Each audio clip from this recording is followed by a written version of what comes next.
Então, me chamo Priscila Plachassá, sou professora adjunta do curso de Direito da Universidade Federal, também sou professora da PUC e na atividade da universidade eu trabalho com a disciplina de Direito Penal, que é um terror, né? A gente sabe o pensamento sobre direito penal e o que o sistema de justiça criminal pensa, e é um pouco do que eu estou para pensar com vocês hoje, especialmente sobre as mulheres, nos dois âmbitos. Quando uma mulher é tida como alguém que descumpriu uma norma jurídica, mas eu vou começar discutindo com vocês o pensamento que existe quando se acha que a mulher descumpre normas sociais. E também quando a mulher conta para o sistema de justiça que sobre ela foi violada uma norma. Estou falando aqui dos crimes sexuais, feminicídio, violência doméstica. Então, é essa dupla questão que eu venho debater com vocês, que é o meu trabalho na universidade. Não é só o que eu faço na universidade, porque quando a gente trabalha lá com essa disciplina chamada Direito Penal, a gente trabalha com tudo, lavagem de dinheiro, desde os princípios com os alunos e as alunas. E na Universidade Federal e na PUC, a gente desenvolveu um projeto com as mulheres em situação de privação de liberdade no ano de 2014. 2014, 2015, 2016, ouvimos 513 mulheres em situação de privação de liberdade, batalhamos nos benefícios, né, fazia mutirão, etc. e tal, e produzimos uma obra tentando colocar para a comunidade, não só jurídica, os dilemas e as travessias que são próprias das mulheres. Não numa narrativa assim, as acadêmicas de direito, enfim, mas o que a gente ouviu. E eu, quando fazia direito, eu trabalhei no sistema como estagiária de direito e digo que há 25 anos eu sou apaixonada por esse tema. Mas eu digo numa relação complexa. Não porque eu acho maravilhoso, prisão, enfim, muito pelo contrário. É um dilema de trabalhar por alternativas que inibam isso, especialmente em relação às mulheres. Por quê? Porque o peso sobre as mulheres ele é sempre mais forte e ele é mais forte em determinados momentos, e um desses momentos é o sistema de justiça criminal. Então é isso que eu venho conversar com vocês. Na época em que eu desenvolvi o projeto, eu era advogada. Eu fui advogada criminalista por 21 anos e depois eu ingressei no tribunal por uma disposição que existe na Constituição. Tá com sono? Não, falei, é o meu sonho. Mas sonhos são para serem realizados. Então, estamos aqui para pensar isso. E aí eu queria pensar com vocês, então, o que a Mariana me solicitou, como eu disse, não nessa coisa jurídica tal, mas num tema que a gente poderia chamar assim, gênero e patriarcado. O que eu queria propor? Que nessa ideia desse saber circular, como a minha colega já disse, é o meu sonho, aquilo que vocês tiverem vontade de questionar, criticar, perguntar, se sintam à vontade para fazer, interrompendo isso aqui. Então, vocês já ouviram essa expressão gênero? Problemas de gênero, julgamento com perspectiva de gênero. Esse é o mimimi do gênero. Vocês já ouviram essa expressão? Já. O que ela significa? Me fala do jeito que você pensa. O mimimi do gênero, dos transgêneros, da sexualidade das pessoas. Então, daí é o mimimi que rola aí. Perfeito. Você? Não? Não. Alguém? A troca de gênero, né? Isso que ela também falou, né, da questão da transgeneridade. O que mais que vem à cabeça de vocês, no coração de vocês, quando vocês pensam em gênero?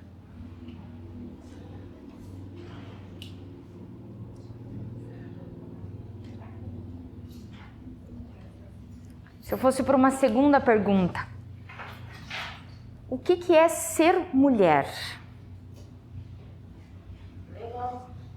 Legal. É uma boa definição. Muito trabalho, mulher. Isso é fato. Muito trabalho. Que tipo de trabalho? A gente trabalha ao dobro, né? Eu pelo menos trabalho. Eu crio 3 netos, lavar roupa, cuidar de criança, é a educação que é o mais principal, né? A gente conversar, é tudo dobrado. Lavar roupa. Eu vou pensar contigo. Não seria triplicado às vezes? Nossa, o dobro. Será que na pandemia a gente não foi quadriplicado? Bem mais. Não é verdade? Tipo, como dos outros, né? Tipo assim, de manhã, de tarde, de noite, de madrugada. Sim, não tem horário pra nada. É o tempo inteiro. Vocês já ouviram falar da síndrome do cesto de roupa? A minha mãe tem esse. Ela não pode ter roupa. Os homens acham que as meias e as cuecas vão parar na gaveta por um passe de mágica. E jogam no chão, né? É isso mesmo. Sai do banheiro, deixa Virada, né? banheiro. Toalha no chão, toalha na cama. Roupa. Mãe, cadê meu lanche? Essas são questões de gênero. Uma última pergunta. O que é ser mulher a partir dessa ideia que a gente vai desenvolver aqui no nosso tema? Graças a Deus, né? Amém. Se valorizar mais. Que mais? Ter uma profissão digna. Perfeito. Dar um sonho que você tanto quer. Isso aí. Nós Isso temos aí. que ter coragem. E nós não temos? Sim. Mas pra seguir até o final, tem que ter mais ainda. Isso aí. Aceitar a violência doméstica dentro de casa. Perfeito. Isso não é mais fácil de apoiar. Tá vendo quando ela sabe mais? Vimos que coragem tá no nosso... Para nós se exige uma dupla coragem, né? Às vezes tripla, né? Mais alguma coisa, gente? Então vamos pensar aqui, ó, para nós.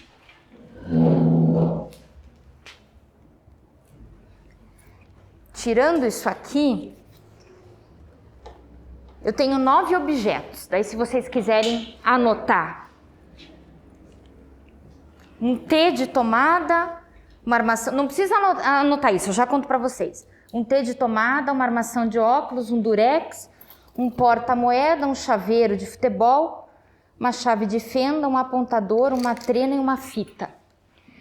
Primeira questão para vocês. O que é exclusivamente masculino que está aqui? Exclusivamente masculino significa só um homem pode usar. Vocês também podem chegar à conclusão de que tudo, de que metade, de que só um. Eu não acho. Eu acho que a ferramenta é tão necessária para a mulher quanto para o homem. Porque na minha casa só mora eu e minha mãe, apesar que ela faz um guarda-roupa de casamento, 3 solteiros. Tá vendo? Com serrote. E aí, o que é só de homem que está aqui? Não, você precisa pedir um guarda-roupa para cortar ainda. Então nada. Nada, eu acho que nada deles. Eu acho que Nada exclusivamente de homem. nada é exclusivamente deles. Mas se eu perguntasse assim, alguma coisa é tipicamente de homem? Vamos dizer assim, pende mais para homem? A trena, que mais? Chaveiro de futebol. Única coisa. O que é exclusivamente feminino que está aqui? A bolsa de dinheiro. E espero que esteja cheia, né? Ela é demais. O que é exclusivamente feminino? Vamos lá. Se esse apontador fosse azul, ele era de menino? Não, porque hoje em dia homem também usa tênis cor-de-rosa. Se um menino de 10 anos, 9 anos fosse com esse apontador para a escola, vocês acham que ele sofreria piadinha? Boa, boa. E tem alguma coisa aqui que é tipicamente feminina? A bolsa de dinheiro. Tá. Pela cor ou pelo objeto? Dinheiro pela cor. Essa foi boa. Essa foi boa. Bom. O mundo, aspas, pretensamente é aí que nós vamos começar, está dividido assim, né? Sim. Meninas e meninos, é isso? Não, o contrário, né? Ao contrário. Meninos e meninas. É o que fala. Tá, e se eu chegasse assim? Ih, agora já Daí seria menino verde e menino laranja.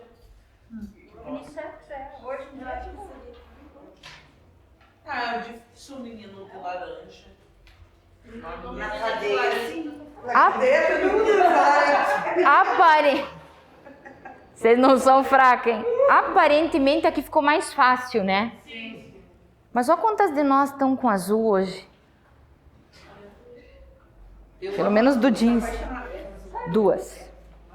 Mas a gente tem essa dicotomia, essa divisão. Nisso aqui parece mais estanque, né? Se um menino descesse, provavelmente, ainda que a gente tenha chuteira rosa no prédio para jogar bola, ali na rua, na vila, é provável que eles iam dizer, Menininha. isso aí. Então vamos lá. Maneiras que a gente diz de dessocializar ou minorizar os garotos é usar xingamentos de gênero. Vocês já ouviram alguém falar assim na rua? Esse cara é um filho do pai mesmo. Não, é um filho da mãe, né?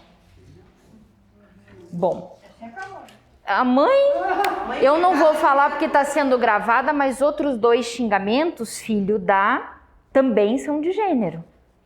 A gente não fala filho do, né? Não podemos falar que somos meninas educadas, mas todo mundo pensou o que eu pensei. Sim. Essa ideia, então, que eu quero pensar com vocês é o que a gente chama de uma construção histórica de gênero.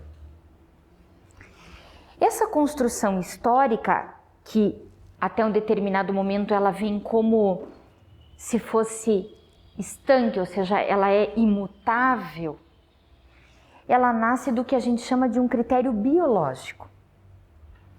Pessoas que nasceram com um determinado sexo biológico são meninas e pessoas que nasceram com um determinado sexo biológico são meninos. Até aí, gente, nós podemos dizer, tudo bem, eu preciso designar, eu preciso nomear essas pessoas que nasceram. Parênteses, já há estudos discutindo se, por exemplo, nomes que não têm gênero deveriam ser usados para batizar as crianças ou para nominar as crianças, até que lá na frente ela mesma pudesse se nominar. Há quem diga, puxa, isso faria uma confusão desgraçada. Mas quero dizer, este é um problema de muito tempo. Mas de alguma maneira, o que você falou está ligado a uma ideia de sexualidade. Mas a ideia de sexualidade, e esse são daí o que hoje nós falamos como problemas de gênero, é que para essa diferença entre meninos e meninas se estabeleceu uma hierarquia. Quem levou a pior nessa? As meninas e mulheres. Então, que há, e hoje tem muitos estudos, né, na área do direito, da área de ciências sociais, da área da psicologia, no sentido de que devemos falar em igualdade de gênero, né? Quantas vezes vocês já escutaram isso, etc., mas dizer que nós temos questões que são diferenciais. Nós temos o Outubro Rosa, que está incentivando a questão do exame da mama, mamografia, mas nós vamos ter o Novembro Azul, que é a questão do homem. Mas o fundamento, e essa é a crítica, que especialmente as mulheres, os grupos de mulheres e as feministas vão fazer, é dizer que não importa que possamos reconhecer diferenças, elas não podem ser hierarquizantes, ou seja, não pode existir essa sobreposição, porque a hierarquia produz uma ideia de superioridade e uma ideia de subordinação. Nesse sentido, eu queria que vocês anotassem para mim, se sentirem à vontade, qual é a característica que define quando a gente pensa em homem? Agora, ó, cada uma anota na sua folhinha. Quando você pensa em homem, qual a primeira palavra que vem na tua cabeça? Pode ser positiva ou negativa. Vocês guardam que depois nós vamos conversar. Uma palavra só. Qualquer coisa. Quando a senhora pensa na expressão homem, qual que é a característica que vem à sua cabeça? Qualquer palavra. Do homem? Isso, uma característica.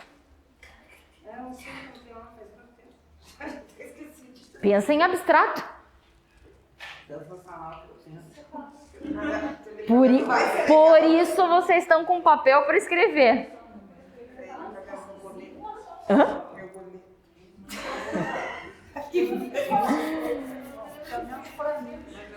Uma palavrinha assim. XYZ. Não vou falar nada para não influenciar ninguém.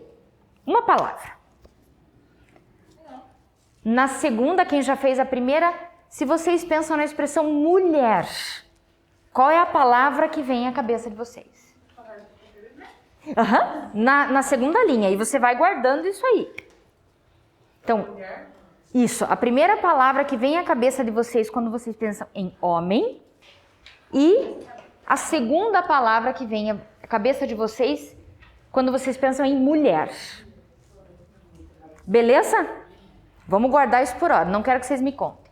Bom, tem um trabalho muito famoso que é do final da década de 70, que é então uma autora que ela vai dizer assim: há essa construção histórica de gênero, mas ela não é natural. Ela vai dizer, não é natural. Isso foi construído. E construído por quem, gente? Porque quem tem o que a gente chama no direito o poder de falar e decidir.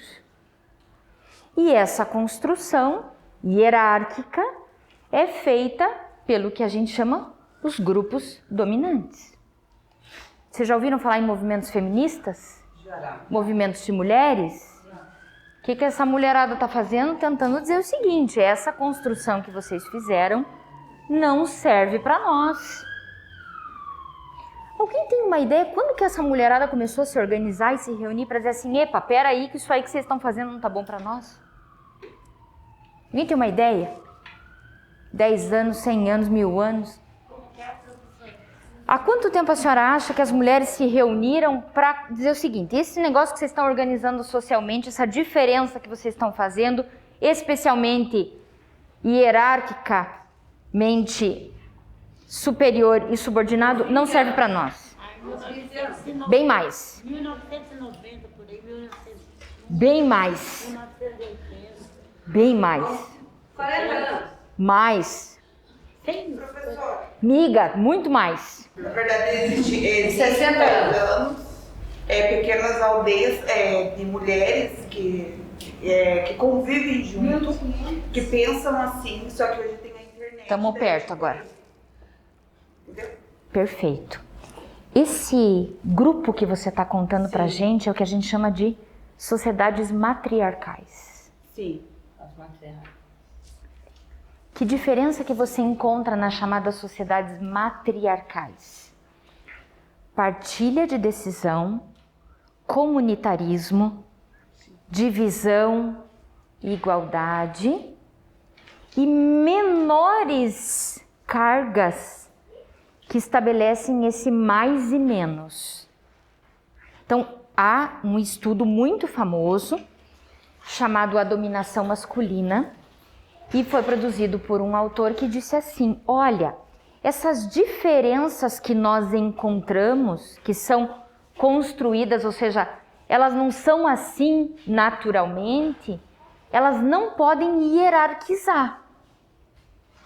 E ele vai dizer que, de todo modo, o que se percebe é que as mulheres têm que fazer os trabalhos mais chatos, mais rotineiros, né? Todo dia a mesma coisa, sabe, né? Lavar roupa, cama, Minha avó dizia, né, serviço de mulher aparece quando não é feito, né, essa coisa, mas não tem poder de decisão. Diz esse autor, elas trabalham com o que é mais úmido, então, né, passa pano, o que é mais baixo. E os homens no alto, na glória, na diferença, no que é interessante. Mas eu perguntei para vocês, há quantos anos será que as mulheres estão pensando nisso? Então, na história, o que acaba aparecendo é o que a gente chama das chamadas revoluções burguesas. Bem mais, nós estamos no final de 1700 e pouco. Século XVIII, aí século XIX. Qual que é o problema? Beleza, as revolucionárias francesas ajudaram bastante, fizeram muito, mas muitas mulheres antes já estavam demandando por direitos. As mulheres dos povos indígenas e tradicionais e as mulheres negras. E aí, gente, nós estamos falando de século XIV, de século XV, lá Pedro Álvares Cabral e tal. Já tinha mulheres indígenas. Quando se instalou o movimento escravagista no Brasil, já havia mulheres negras lutando por direitos. Fica mais visível, isso também é um problema que a gente discute, né, de racismo estrutural, racismo na academia, de que aparece mais essas revoluções. A senhora falou, né, 40, 30 anos na década de 70, na década de 80, mas tem muita gente há muito tempo trabalhando por essa ideia de direito. Hoje, né, as pessoas negras têm poucas chances nas escolas, nas faculdades, essas coisas, gente negra sofre bastante. Perfeito. Então, eu queria associar com essa sua questão duas outras. E, professora, aquela chatice, né? Tô aqui para pensar em vocês com termos. Um termo que tem sido muito trabalhado, deixa que eu te ajudo. Aqui. Tem sido muito trabalhado, que se chama interseccionalidade. Ou seja, ele vai juntar e dizer assim, sozinha essa expressão gênero não dá conta de ler, né, de fazer assim uma radiografia do cenário brasileiro e do cenário latino-americano, nós que moramos no Brasil, né? Eu preciso pensar na questão de raça e na questão de classe. Porque isso interfere em muitas coisas. Vamos pensar acesso ao Sistema Único de Saúde. Vou usar o exemplo que a senhora deu, a acessibilidade para a universidade. Por quê? Quero ter um bom emprego, preciso de uma boa formação. Então, se diz, e tem muitas mulheres que pensam e escrevem, especialmente feministas negras. Tem uma brasileira que é muito famosa, que é a Lélia Gonzalez, a Sueli Carneiro, que elas vão dizer assim, epa, peraí. Legal pensar como é nos Estados Unidos, como é na Europa, né? Mas tá longe, distante da nossa realidade aqui. Pega o Inter 2 para você ver como que acontece aqui o assédio no ônibus. Quem nunca, né, gente? Infelizmente. Né? Não, cara, fica se esfregando na gente. Os caras vão pegar o ônibus, a preocupação que ele tem é se vão roubar meu relógio, meu celular. Mulherada diz assim, bom, se levar só meu celular tá ótimo, o meu relógio. Eu só quero chegar em paz no colégio. Só quero em paz trabalhar. Você tá lá trabalhando, você diz, putz, preciso ir lá no mercado. Será que eu posso ir assim? Esse será que eu posso ir assim, gente, será que minha roupa não tá curta, não tá justa, porque eu posso eventualmente ter algum problema para chegar no mercado? Esse calor desgraçado. Por quê? Porque o corpo é seu, não é verdade? O cara corre sem camisa no parque e eu digo, não tem? Ele não chega no carro e diz assim, nossa, graças a Deus tinha duas loucas correndo atrás de mim, ainda bem que eu me livrei. Essa cena não é descrita, né? Um piá não chega na escola e diz pro professor, ai, prof do céu, você não acredita, eu tava lá no ônibus super apertado e duas gurias estavam me encoxando. Nunca isso foi dito. Gente, isto são questões de gênero, que se agravam quando eu olho a realidade concreta, especialmente de um país como o nosso. Então, essa palavra interseccionalidade é para dizer assim, bom, eu tenho questões de gênero, mas quando eu associo outros dilemas, vamos sair um pouco do direito e pensar o seguinte: propagandas da mídia, e já sofreram bastante mudança, carnaval. Como que a mulher é retratada nessas propagandas? O sinônimo de uma festa típica popular, mas vamos lá, me ajuda, é a nudez feminina de um estereotipo, ou seja, um tipo bem específico de mulher. A gente chama isso de objetificação, ela é um objeto. Vamos nas propagandas de cerveja? Outra tragédia, né? Muda o estereótipo, né? Em algumas. Não sei se vocês se lembram que algumas publicitárias se movimentaram e produziram o que a gente chama uma contrapropaganda de cerveja. Meu, você está vendendo cerveja, você não está vendendo uma pessoa. Mas na propaganda de cerveja existe uma mulher de biquíni que ela... Vem verão. Vem verão lá, uma cerveja na mão. E o nome das cervejas? E o Tiaguinho, né? Aquele Tiaguinho. Vê que o elemento da mídia, e eu dei o exemplo da propaganda, porque a mídia produz o que a gente chama de uma cultura em massa. Ela passa em qualquer canal de TV, outdoor, revista já não está muito usual hoje, mas nas redes sociais, enfim. Mas elas têm esse recorte. Você está lá vendendo madeira e tem uma moça de sandália de salto alto e mini saia. O que tem a ver com a madeira? Então, essa associação, e vou de novo voltar ao termo que você dê, você precisa sexualizar um produto que não tem nada a ver com isso,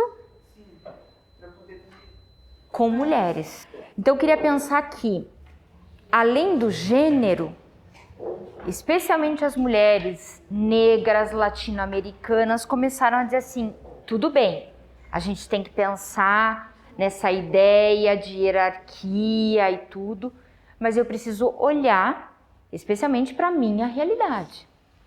Como que eu estou aqui pensada? Eu, no Brasil, numa periferia do mundo, com diversos dilemas, como que as minhas mulheres são pensadas? Já escutaram mulher boa para casar e mulher boa para namorar? Essa distinção é produzida aqui também. E essa diferença que você traz, ela é, de novo, esse elemento da cultura. Então vamos pensar, a gente já pensou na ideia de gênero, a gente já pensou na ideia de interseccionalidade, ou seja, eu preciso pensar nisso na minha realidade.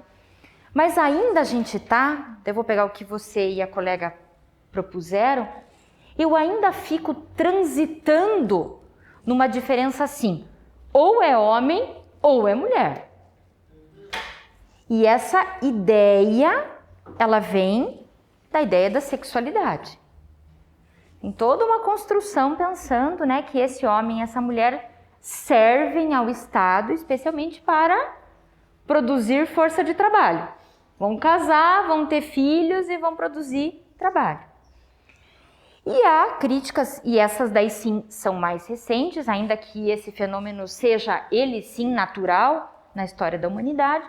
Eu tenho as pessoas agênero, bigênero, transgênero, que não se colocam, embora a sociedade as queira colocar, numa chave. Está nesse quadrado, é mulher. Mas o que significa ser mulher nessa descrição? Já ouviram a expressão cisgênera? Tipo eu, assim, cor-de-rosa, sou casada com um homem, performam aquilo que a mente diz que é o feminino. O que é um cara heteronormativo? Ele também é isso. Se eu fosse casada com uma mulher, eu não seria uma mulher cisgênera. E aí, se eu conto para alguém, por exemplo, que eu sou lésbica, a mente cria um outro tipo de mulher, né? Já muda até a aparência. Não é isso? Eu já não estaria, talvez, de cor-de-rosa. Como diz uma amiga minha, já não estaria de saia de flor. Porque há uma construção mental de que se eu não sou uma mulher que convive com um homem, até a minha estética é outra, né? Qual que é a expressão que a gente escutou por muitos anos? Quando uma mulher convivia com uma outra? Sapatão. Isso. Por quê?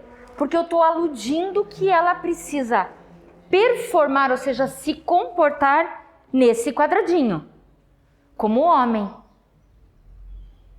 Mas como é que um homem tem que se comportar? O que vocês colocaram nas palavras de vocês aí? O que é uma coisa que designa um homem, uma característica? Submisso. Opa, já deram uma revolucionada. Você pôs o quê? Pagar conta. Forte. Forte. Emocionalmente ou fisicamente? Fisicamente.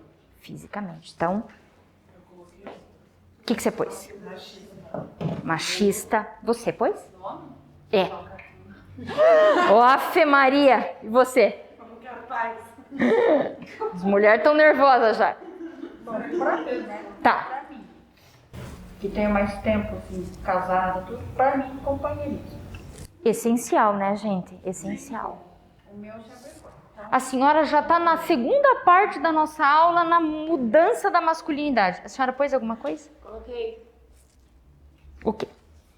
nem é. Muito cobrador. Tá no rol dos machistas. Então ele é um mascate. Mas essa ideia, muito cobrador, no sentido de fazer cobrança, Não precisa cuidar. O homem chega em casa, ele vai sair e ele...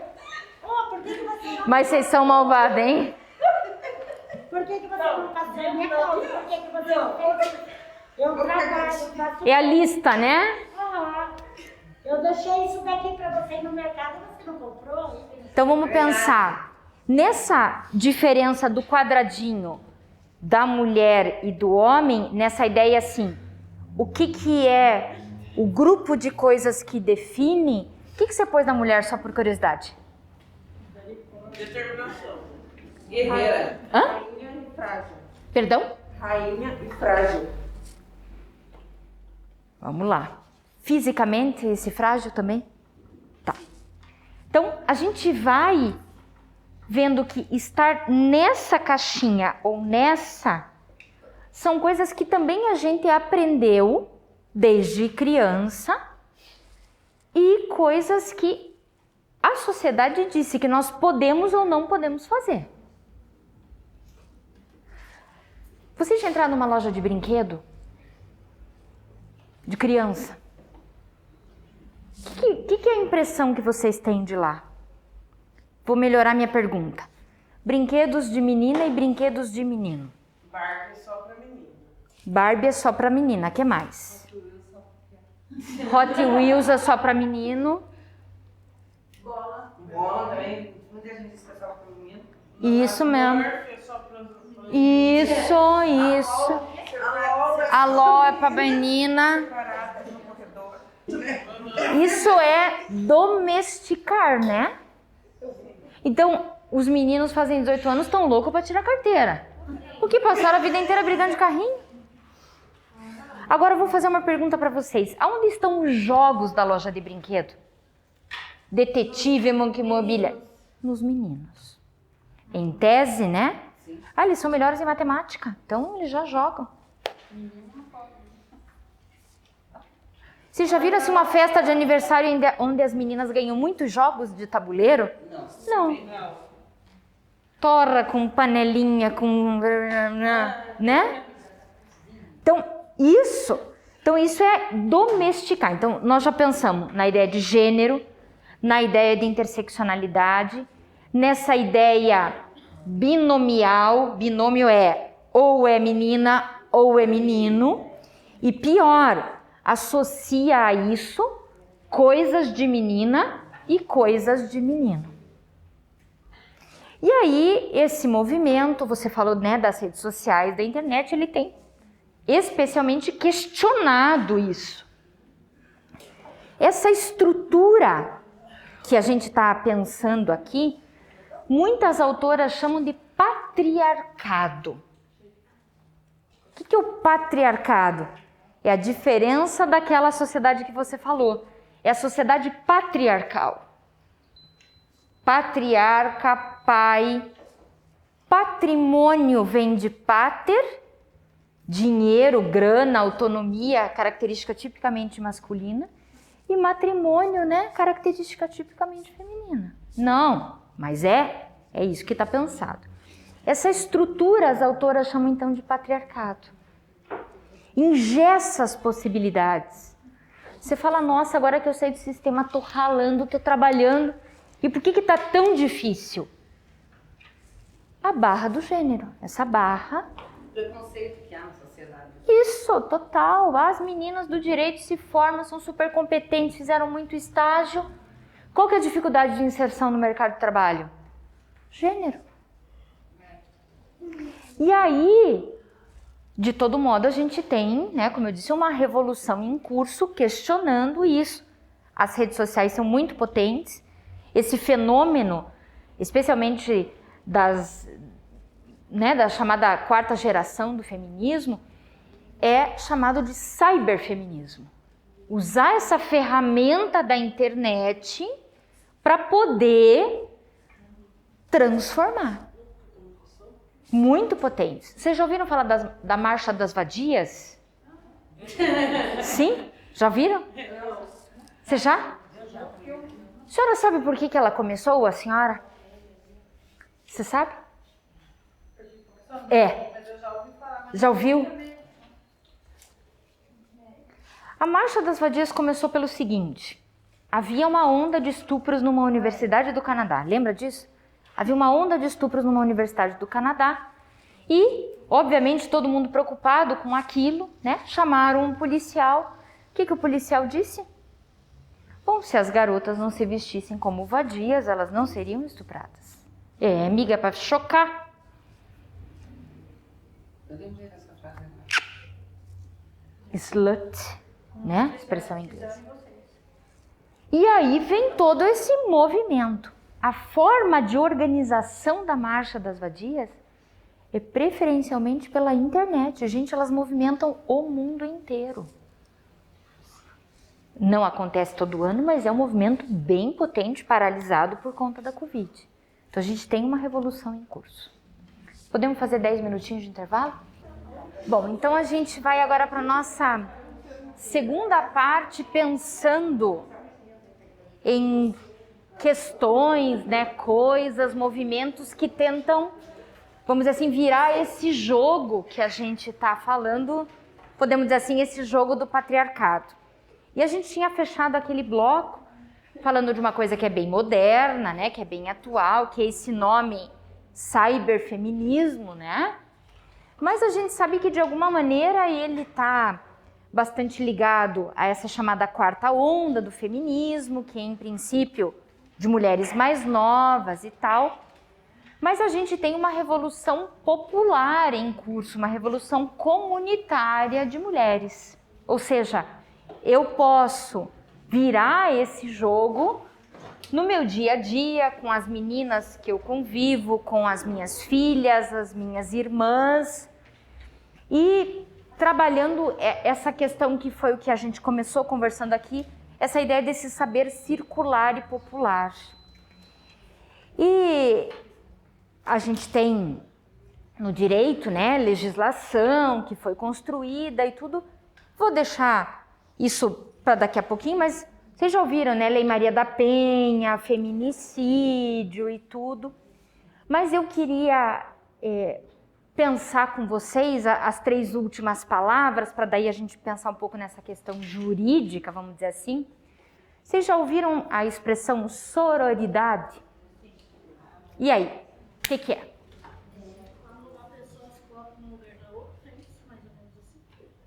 Você já antecipou a próxima palavra, que é dororidade, mas você está perto.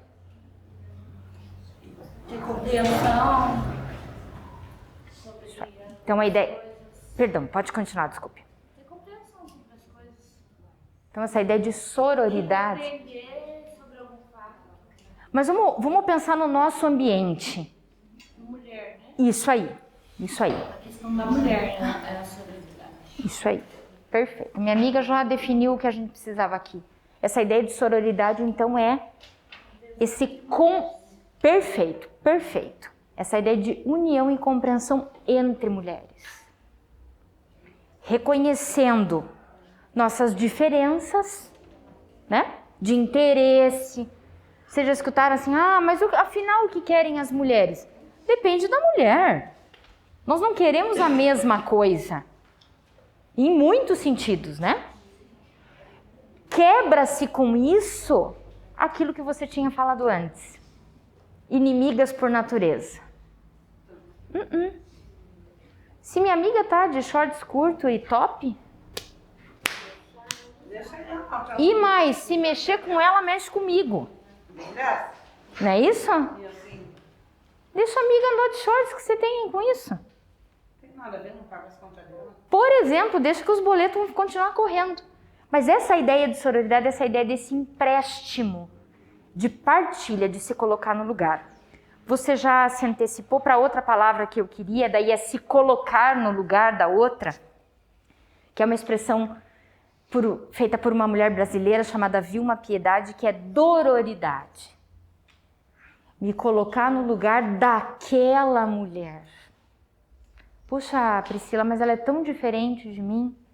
Pois é, e exatamente por isso que não é a partir da tua régua, da tua vivência, que você vai poder culpar, criticar. Estende a mão, gente. Vamos pensar na pandemia. Quantas mulheres em situação de violência doméstica e familiar não podiam sair de casa, por quê? Porque está cuidando da mãe, porque tem os filhos. Mas por que ela não foi denunciar? Você não sabe o peso da mochila dela. Estende a mão. Então, sororidade é essa ideia de construir isso coletivamente, apesar das diferenças, né? Apesar dos dilemas. Dororidade, se colocar no lugar da outra. Mas a última palavrinha eu vou deixar para o final. Então, agora nós vamos falar um pouquinho dessa questão jurídica. E como é que esse mundo do direito se coloca nisso? O que vocês pensam disso? Direito, estou falando lei, tribunal, advogado, polícia. Como é que o mundo do direito constrói, reproduz essa, aspas, ideia de gênero e de patriarcado que a gente conversou aqui? Não funciona? Eu acho que Qual que é a palavrinha que está rodando isso aí, gente? Essa de efetividade, né? Efetividade. A gente pode fazer comparativos assim de que de alguma maneira já temos muitos ganhos, mas a gente sabe que o sistema precisa ainda aumentar o quê? Possibilidade de atendimento, efetivação das medidas protetivas, mas já há um caminho pensado nisso. E a ideia é de que a rede de apoio não seja só uma rede jurídica, né? Que eu consiga incentivar minha prima, minha irmã, e que eu consiga apoiar. Tem mecanismos aí também criados, né? Aplicativos criados por pessoas que não são do sistema de justiça ajudando mulheres, mas a gente sabe que ainda precisa uma caminhada de efetividade. De todo modo, já há coisas positivas. Acho que você que falou das medidas protetivas, né? Entre feminicídios ocorridos, a gente está fazendo um estudo entre o tribunal e a universidade, a gente percebe que muitos foram evitados pelas medidas protetivas. O que a gente está pesquisando agora? Tá, e naquilo que falhou, o que a gente precisa fazer? Na rede, você que está na internet, a gente escreveu um dossiê chamado Por que aconteceu com ela? A gente está procurando esses passos para evitar falhas futuras, gente, porque falhar aí é a mulher ser assassinada. Então a gente está trabalhando dizendo assim, nesse histórico que a gente tem, o que a gente não fez?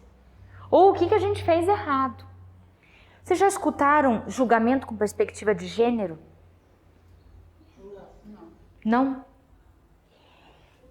Eu, enquanto sistema, apesar de ser julgamento, palavra ligada à ideia de juiz, né? Delegada, delegado, juiz, promotor, advogado. Quando eu tenho uma mulher, não importa o que ela esteja fazendo ali, se ela está denunciando violência doméstica, se estão dizendo que ela fez alguma coisa que transgrediu uma lei penal, eu preciso olhar para esta mulher com uma perspectiva de gênero. Então a gente falou nesse bloquinho rápido, Lei Maria da Penha, Lei do Feminicídio e tal. Eu tenho que escutar que essa mulher está sendo ameaçada, sem dizer que isso é mimimi. Ah, ela não tem prova. Filho, ninguém faz uma ameaça, diz, ô pessoal da vila aqui, vamos sentar que eu vou ameaçar minha mulher hoje?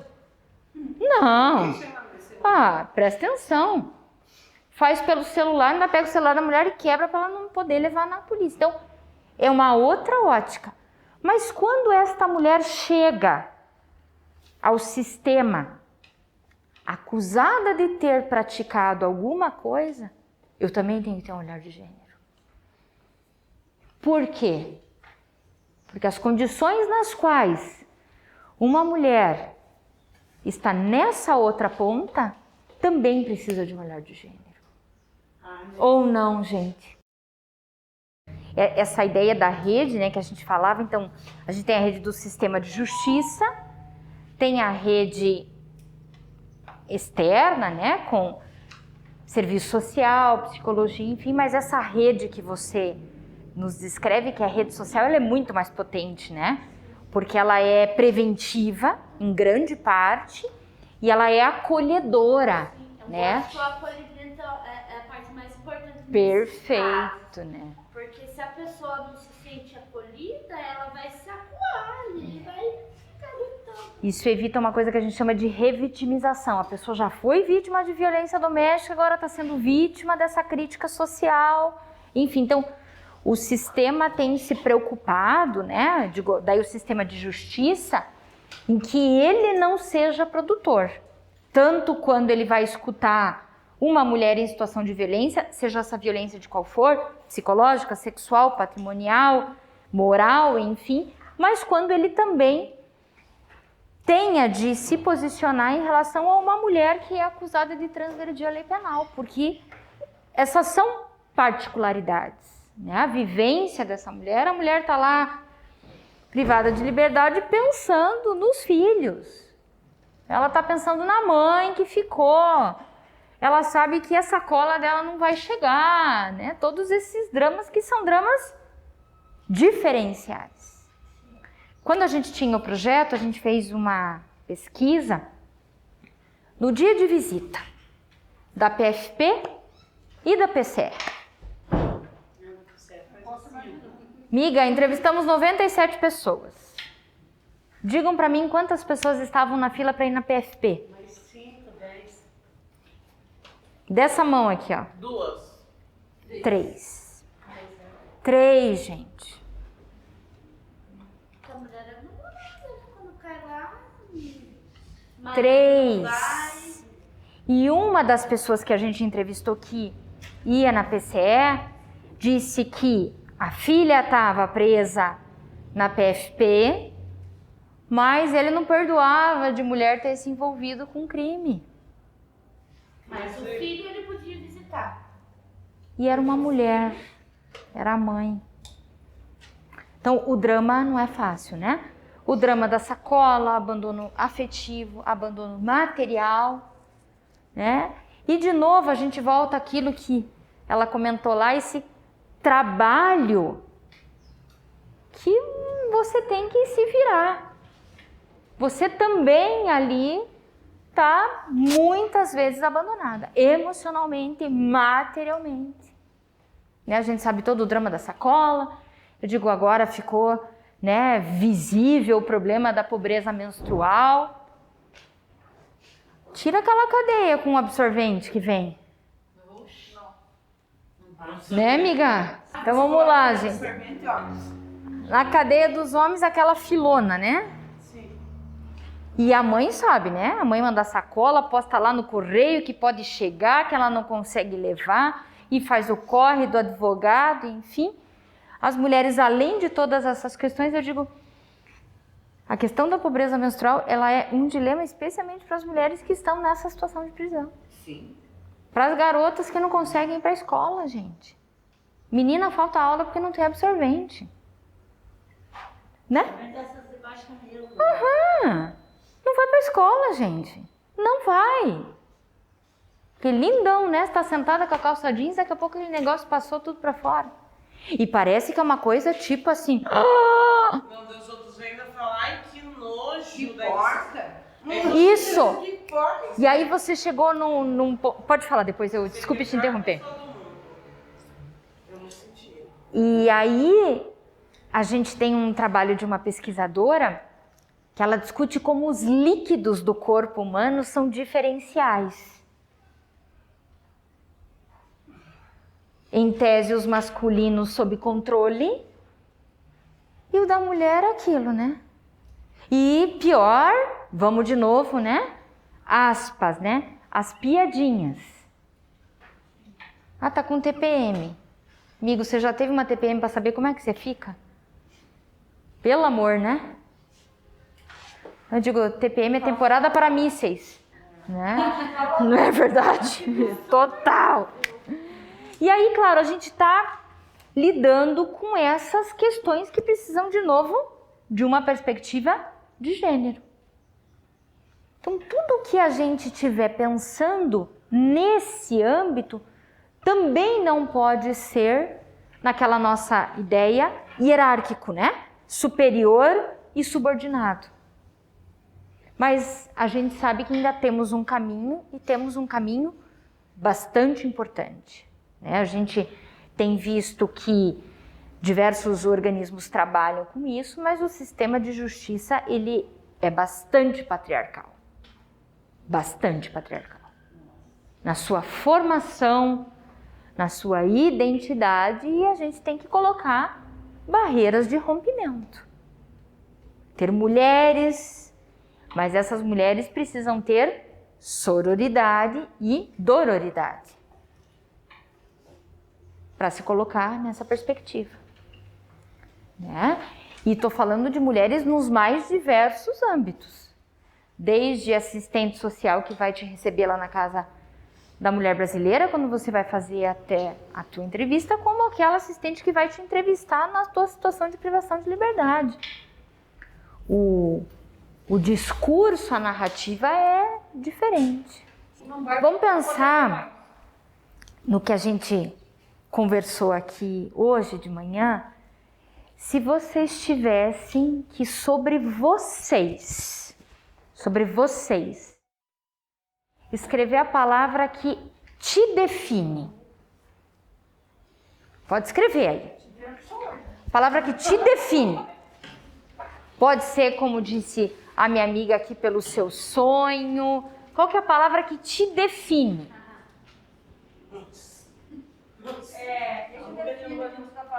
É o que nós somos hoje ou o que nós queremos hoje? A senhora que decide. Eu quero hoje. A senhora que se decide. Pode ser o que eu quero ser, o que me define, pode ser meu sonho. Se eu dissesse assim, como é que eu posso... Deixa que eu pego. Como é que eu posso... Obrigada. Como é que eu posso me definir? Uma palavra que te define. Superação. Desengonçar. Pode ser bom. E a senhora? Vencedora. Pensadora? Vencedora. Vencedora. A gente tem que vencer todas as coisas. Todos os dias, né? Todos os dias. E a senhora? O quê? Uma palavra que te define.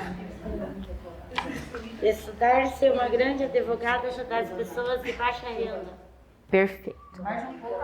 Agora eu vou pedir para vocês rasgarem a parte final da folha. Pode ser como se fosse assim, ó, um pedacinho. Você escrever uma palavra que dessa nossa conversa de hoje, se tivesse que dar, vai ser em sequência assim, de presente para tua pessoa da direita. Tipo, pode ser uma palavra de incentivo, enfim. Não, é para a direita. Não, amiga, vai ser para a direita, que senão não vai dar certo a minha conta aqui. Hã? Você vai me dar a palavra e eu vou dar para ela. Já que a gente está terminando, enquanto vocês estão escrevendo, eu espero que a gente tenha tido uma manhã interessante. Queria dizer que para mim foi. Aprendi muito. Gosto muito de trabalhar com essas questões de gênero. Desejo sucesso para vocês, que haja uma possibilidade transformadora em muitos sentidos, né? Que essa participação que vocês têm aqui no curso organizado pela Universidade Federal seja muito legal na vida de vocês, gente. Queria agradecer a atenção que vocês me deram, as histórias que vocês compartilharam e que haja realmente a possibilidade de a gente ter esse fim. A palavra que eu ia pensar, que era a última, é empatia. Empatia. Empatia talvez resume tudo que você contou aqui dessa história, no sentido de eu preciso ter empatia é mais que simpatia. E acho que essa é uma questão que permite a gente, vamos dizer, virar esse jogo desse patriarcado estrutural, dessas palavras que a gente escuta, né? Machismo, violência, enfim, com essa possibilidade de mudança. Nunca é tarde para a gente pensar em mudança. Eu também não acho que a gente tem aí precisamos então um mundo, mas se eu conseguir tirar minha prima do relacionamento abusivo, gente, tá ótimo. Se eu vejo que a amiga tá passando de shorts e alguém mexeu, eu vou lá e digo, olha, ei, né? Eu acho que é fundamental. Então eu espero que tenha sido muito legal e eu vou entregar então minha palavra para ela.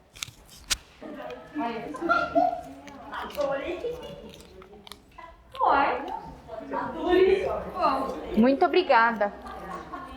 Queridas, muito obrigada pela manhã de hoje. Um beijo em cada uma. Pena que a gente está em pandemia, mas recebo meu abraço coletivo com vocês. Obrigada.